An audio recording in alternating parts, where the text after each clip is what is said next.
Okay, I'm going to talk you through this one. No background music, no motor noise, any of that sort of thing.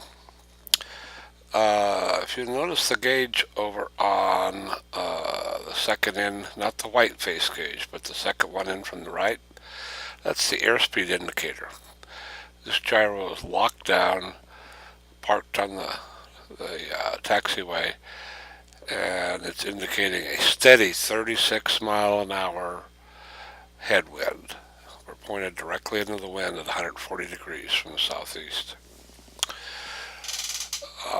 Anyhow, what I'm going to show you next is a takeoff here, and then we'll go from there. Okay, here we're just sitting on the runway. Uh, the rotor brake is disengaged, and I have it pulled back to where it's picking up the wind. It's pre-rotating all by itself. If you can see the gauge for the little helicopter, or actually it's a gyrocopter, it's auto gyros, or not auto gyros, but ELA symbol, the gauge just to the left of that in the middle of the dash. That was that's the rotor RPM. And right now it's at about 150. We did not pre-rotate, in other words, spin it up. And what we did is we just slowly but gradually accelerated to about 70, 80 miles an hour the whole time, giving it more and more. And what we did there is took off without pre-rotation by using the forward airspeed to reroute. Here I have a situation set up in the simulator where I can just click a button and it puts me, in this case, set up for a landing on runway 12, in other words, heading south, or 120 degrees. Again, we're landing. The winds right now are 35, 36 with gusts of 40, 42. And here you see what happened right there. What happened was we actually came to a full stop in the air about 2 feet off the ground.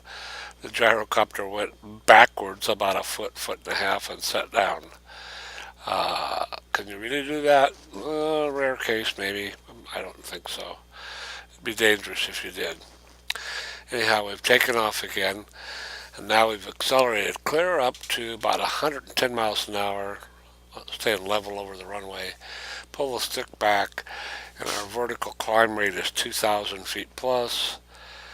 I have to be careful here. The shutter you see is the rotor starting to shudder.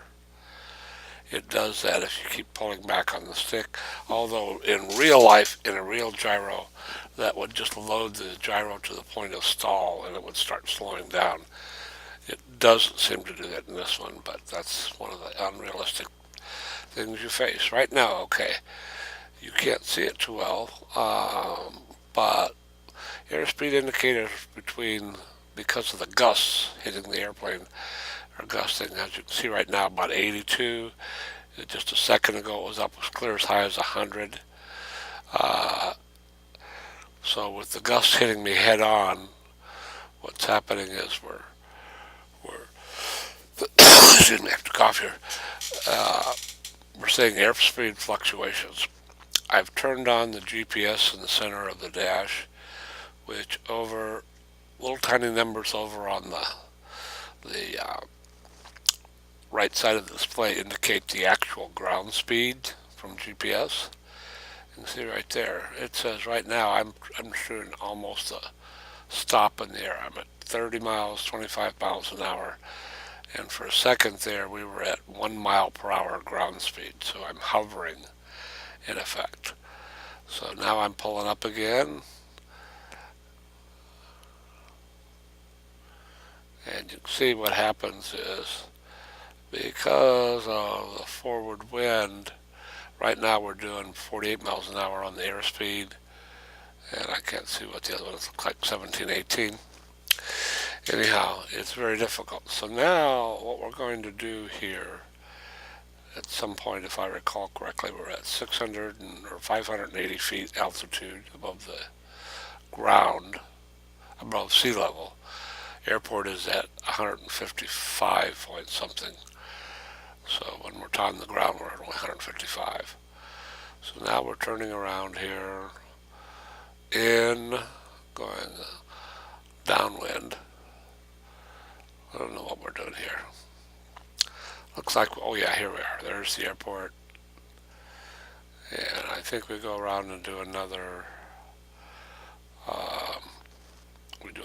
landing into the wind, coming in from the north, heading right into the wind. Right now, again, you can see, since I'm going now with the wind at my tail, my airspeed's indicating 100 miles an hour, my ground speed's indicating bouncing around, but indicating 115, 20 miles, 125, like that. So, anyhow, you can see my vertical speed indicator, which is the top bigger gauge on the right side. It goes, we're in a climb right now, and it'll jump to whoop. Now we're in a dive, 2,000 foot per minute dive.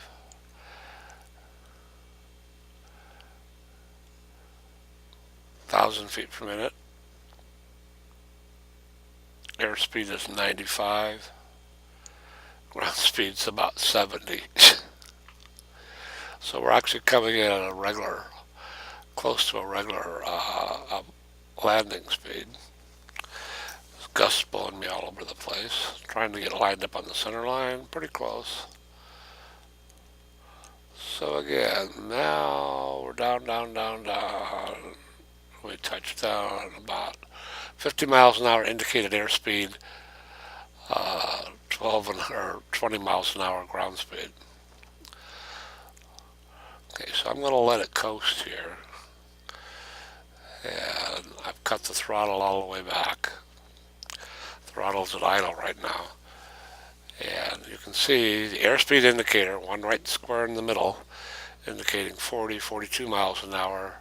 Ground speed is about 5. And so I just let it keep coasting into the wind with the throttle stopped to see where it would go. 38, 35, 37. That's airspeed. Ground speed is 0. 34 miles an hour airspeed.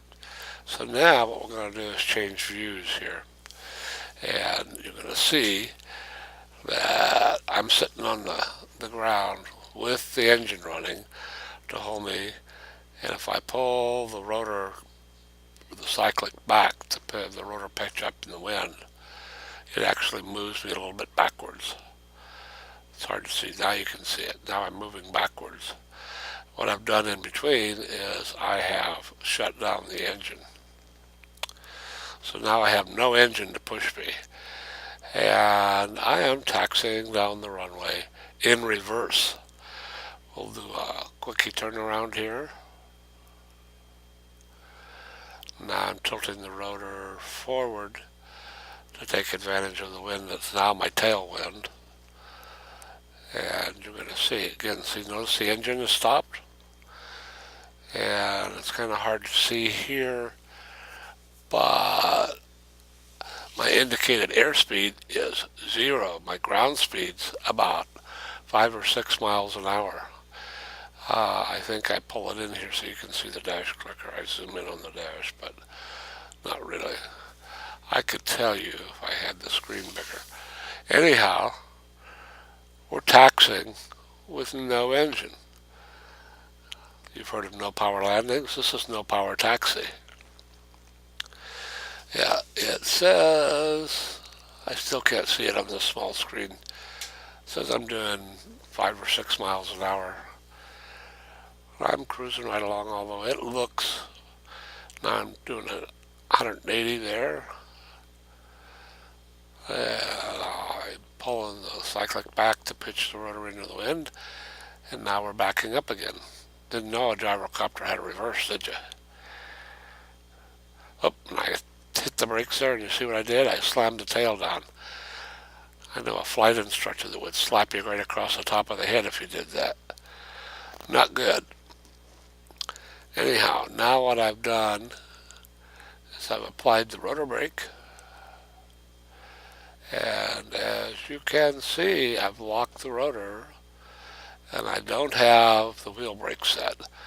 And if I just wiggle the rotor a little bit with the cyclic, it actually dances the gyrocopter. That's all, folks.